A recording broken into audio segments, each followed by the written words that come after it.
reporting from the Gaza border. And joining us now with the latest developments on the end of the ceasefire is Lieutenant Colonel Jonathan Conricus, a senior fellow at the Foundation for the Defense of Democracies and a former IDF spokesperson. Thank you so much for joining us.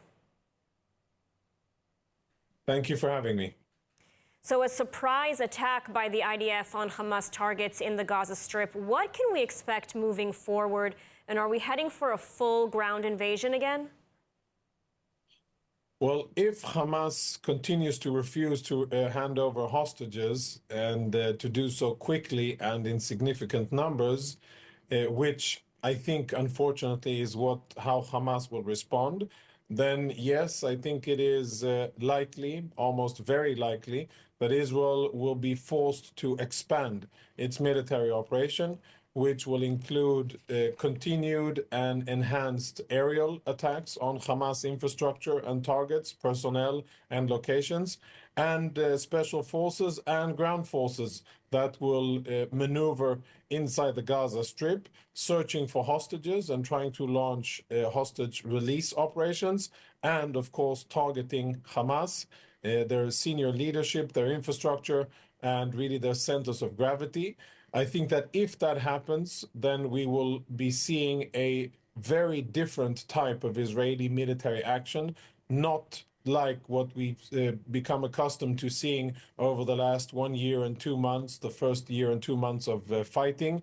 It'll be stronger, more decisive, more violent, more kinetic, and Israel will use many more tools at its disposal that Israel was prevented from using in the past. And, I have to ask, what does this mean for the hostages now? The IDF has said it will not strike where hostages are being held. So what does this mean in terms of, once again, being able to eliminate Hamas? Yeah, I think that I very much understand the concern and the grief and fear of families of hostages that see this Israeli decision as a threat to the well-being of their loved ones. We have 59 hostages left. 24 of them are still presumed to be alive, and each and every one of them must be returned home.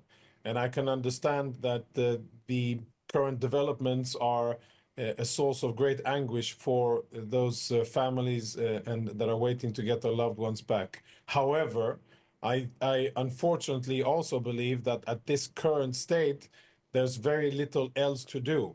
To continue with a ceasefire that doesn't bring any hostages home and allows Hamas to rearm itself and plan attacks against Israel and to consolidate and enhance their control over the Gaza Strip is a very bad and dangerous thing.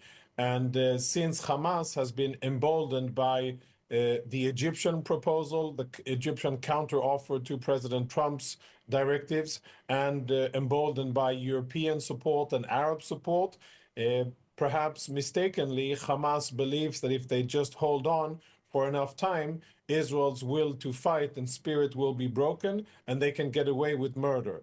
I think that Israeli decisions now indicate differently. Israel is not going to allow Hamas to regroup and to stage attacks. And if the Hamas doesn't return hostages, then Hamas will pay an increasingly high price until it is destroyed.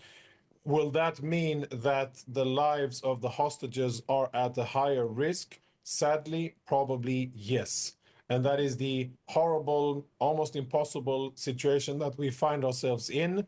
But going forward, with Hamas's refusal, I don't really see other options. I hope Hamas would be convinced of the severity of the situation and immediately release, as an act of goodwill, release hostages to show that they mean business. If they don't, I think we're going to war, and a different type of war than what we've seen in the past. And can we expect the other members of the so-called resistance, Hezbollah, the Houthis, other militias in Iraq and Syria, to also start attacking Israel again? Are we looking at another multi-front war? I'd be surprised to see Hezbollah return to fighting because they have a lot on their plate and they're not in a good strategic position, but you never know. I don't think that the Iranians have any assets left in Syria. And I think that the Iranian assets in Iraq are weakened and disorganized. which leaves us with the Houthis, who are under quite significant American strikes, but they still retain missile and drone capabilities. I wouldn't rule that out. I think that there's a high likelihood that the Houthis, even just for the sake of sending Israelis to shelters and sounding alarms in Israel, will make efforts to dispatch drones and fire ballistic missiles at Israel. If they do so, Israel will be forced to respond. And what I really hope is that Israel will change the strategy and the calculus when it comes to the Iranian axis of evil. And if any additional Iranian proxy strikes Israel, then that should be interpreted by Israel as an act of aggression by none other than the Islamic Republic of Iran. And then Israel should respond accordingly and strike the Islamic Republic of Iran. So we know this attack was in full coordination with the United States. You know, President Trump has warned Iran, saying he knows full well the Islamic Republic of Iran is behind all of these attacks. Is a joint U.S.-Israel strike on Iran imminent, in your opinion?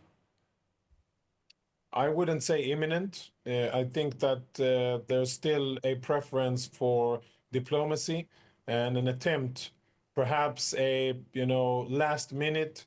In soccer terms, we're on the 90th minute and the referee just announced the amount of overtime. And in baseball, it's the 11th inning, deep in it. And we're still looking for and trying to find a diplomatic solution to get Iran to open up inspections of all of their nuclear facilities, to disassemble all of their infrastructure, and to have it removed from Iranian soil, and to have a clear oversight of anything that happens in Iran. If they don't agree to that, and if they don't agree to it immediately, then I think that we are running out of diplomatic runway, and that the chances for such an Israeli or American or joint action against Iran is becoming more likely. I wouldn't say that we're quite there yet, but I think that the last days' actions and statements by the U.S. president definitely bring those closer. All right. Well, Jonathan Conricus, always a pleasure. Thank you so much for your analysis today. Thank you.